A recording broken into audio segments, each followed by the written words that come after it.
I want to introduce you to a personal friend of mine. This is an M41A pulse rifle, 10 millimeter, with an over and under 30 millimeter pump action grenade launcher.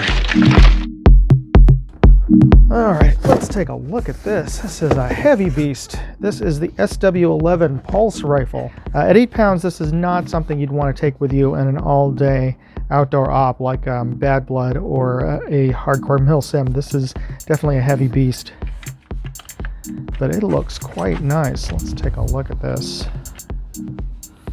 This is the undersling. I believe in the movie it was a grenade launcher, but really it's just a pump shotgun. It looks like sort of like the front half of a Spaz.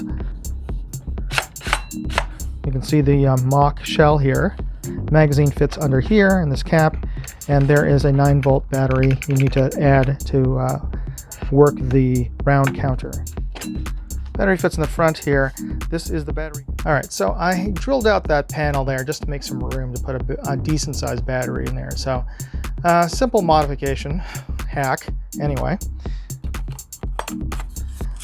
Your magazine guide rails, they're pretty high up there in this foam magwell. So on here, let's take it out to the arena and see how well it plays. We're at GamePod, the largest indoor airsoft arena in the country, with 2 acres of CQB. And while we're here, let's take a quick peek at Evic Outpost, their satellite store here in Antioch, California.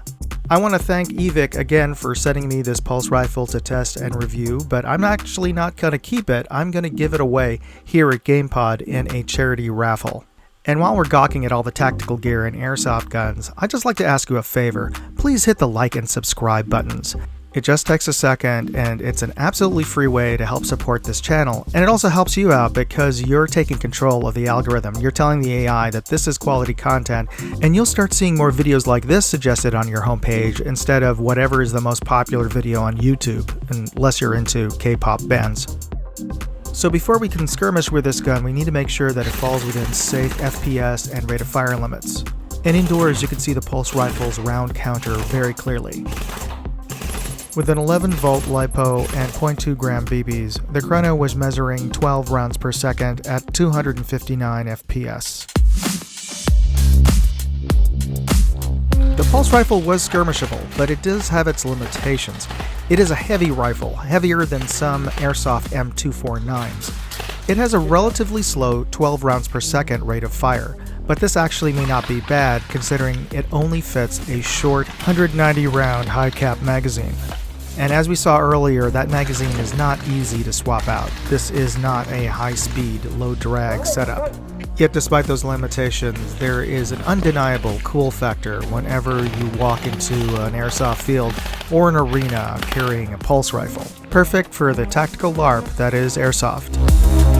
So, the Matrix Limited Edition Alien Pulse Rifle is certainly a cool and unique airsoft gun, and one of the few sci-fi weapons that you could credibly skirmish with. And if you're interested in picking one up, you could find links in my full written review at moondogindustries.com. Definitely check that out and use that link to support this channel.